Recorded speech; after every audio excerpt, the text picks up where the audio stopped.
No resumindo o estudo dessa aula, você irá conhecer e entender o comportamento dos resistores, capacitores e indutores quando componentes de circuitos alimentados em corrente alternada.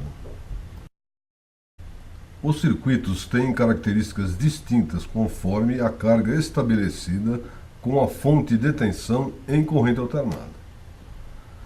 O resistor.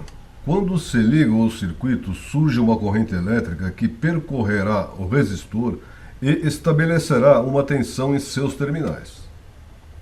O capacitor. Ao se ligar ao circuito, o capacitor está totalmente descarregado, ou seja, sua tensão é nula e a corrente é máxima. No caso do indutor, quando o circuito é ligado, o indutor está totalmente desenergizado, ou seja, sua corrente é nula e a sua tensão é máxima. Aqui você poderá observar os diagramas fasoriais de circuitos em corrente alternada, resistivos, capacitivos e indutivos. O circuito resistivo não apresenta defasagem entre a tensão e a corrente. O circuito capacitivo apresenta defasagem de 90 graus, ou seja, a corrente está adiantada em relação à tensão. Quando a tensão é nula, a corrente é máxima e vice-versa. O circuito indutivo apresenta também defasagem de 90 graus, ou seja, a corrente está atrasada em relação à tensão. Quando a tensão é nula, a corrente é máxima e vice-versa. Agora você verá os circuitos básicos combinando o resistor, o capacitor e o indutor. Circuito RC série.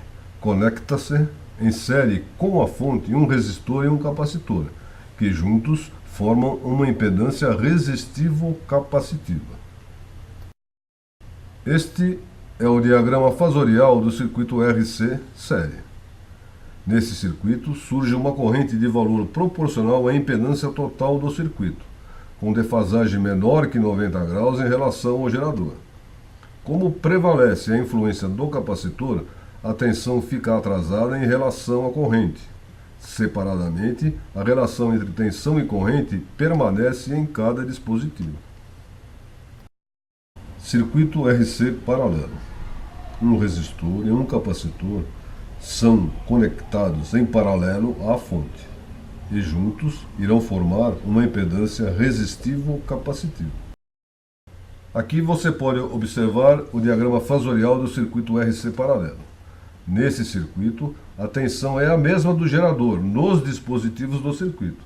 Apenas as correntes são diferentes, proporcionais a cada resistência ou reatância. Circuito RL série. Um resistor e um capacitor são conectados em série com a fonte e juntos formam uma impedância resistivo-indutiva. Esse é o diagrama fasorial do circuito RL série. No instante inicial, o indutor comporta-se como um circuito aberto devido à variação do campo magnético, sendo a tensão máxima e a corrente nula. O fluxo do campo magnético produz defasagem de 90 graus entre a tensão e a corrente, ou seja, a corrente está atrasada em relação à tensão. Circuito RL paralelo. Conecta-se em paralelo à fonte um resistor e um capacitor, que juntos irão formar uma impedância resistivo-indutiva. Diagrama fasorial do circuito RL paralelo. Algumas características do indutor são semelhantes às do capacitor. A corrente no indutor está defasada de 90 graus em relação à tensão do gerador, enquanto a corrente total apresenta defasagem menor.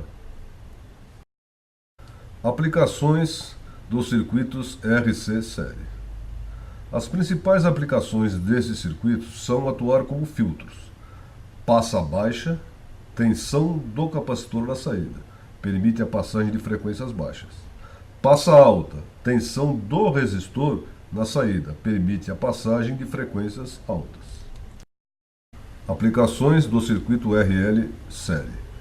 As principais aplicações desse circuito são também atuar como filtros.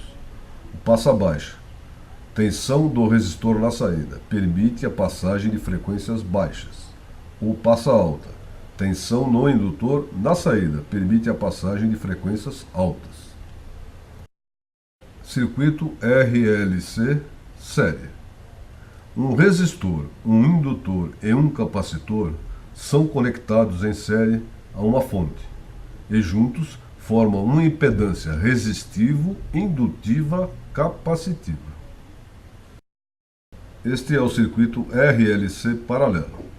Conecta-se em paralelo à fonte um resistor, um indutor e um capacitor, que juntos formam uma impedância resistivo-indutiva-capacitiva. Este é o circuito RLC paralelo.